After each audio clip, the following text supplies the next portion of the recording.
কৃষিভিত্তিক ভিডিওতে আমি আপনাদের সবাইকে স্বাগতম জানাই। আমি সবসময় কৃষিভিত্তিক ভিডিও করতে ভালোবাসি, আপনাদের দেখাতেও ভালোবাসি।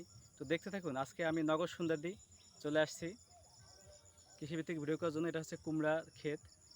জালের উপরে কুমড়াগুলো ঝুলে আছে, মিষ্টি কুমড়া, এবং অনেক সুন্দর ভালো ফল হয়েছে এখানে। দেখুন আমার পিছনে দেখেন কুমড়া ধরে আছে দুইটা। বাগানে সব জায়গাতেই কুমড়া আছে, আশেপাশে যত দূর দেখা যায়, যেদিকে যাবেন সেদিকেই কুমড়া আছে।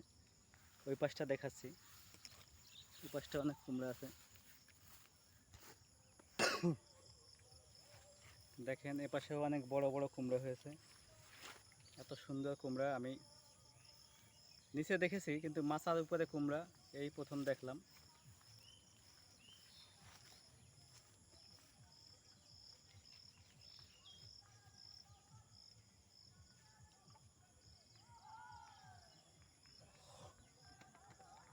আমি বেকার যুবকদের সম্পর্কে একটা কথাই সবসময় বলি, যারা আমার মতো চাকরি পাননি, এমএ পাস করে বসে আছেন, কি করবেন ভাবছেন, বয়সও চলে যাচ্ছে, দাড়িও পেকে যাচ্ছে, তাদের উদ্দেশ্যে বলছি আপনারা সবজি চাষ করতে পারেন। হ্যাঁ, এটা লজ্জার কিছু নাই। অবশ্য আমি এখন অবশ্য ভিডিও বানাই ছাড়ি আপনাদের দেখানোর জন্য। কারণ আপনারা যদি আমার ভিডিওতে একটু পরিমাণ উৎসাহ পান, তাহলে আমার সেখানে সার্থকতা। তবে আসুন, আমরা বেকার যুবক যারা আছি, চাকরির পিছনে তো অনেক দৌড়ালাম, এবার কৃষিকাজ করে অন্তত জীবনকে সাফল্যমণ্ডিত করি। কৃষিকাজে আপনার আশা করি কোনো লস নেই। বাংলাদেশের মাটি উর্বর মাটি, যে কোনো ফসলই এখানে ফলে। আর যদি আপনি সিজনালি করতে চান, যেমন এখানে কুমড়া আছে,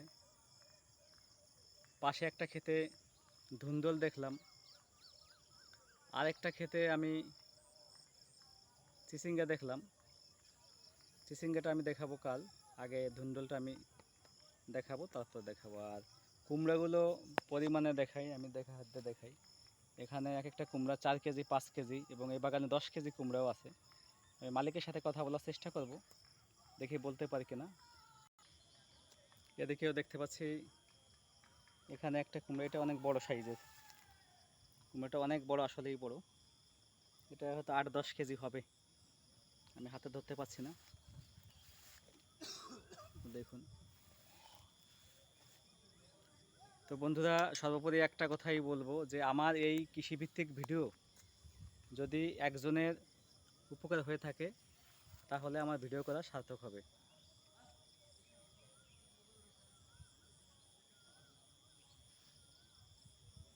ধন্যবাদ সবাইকে।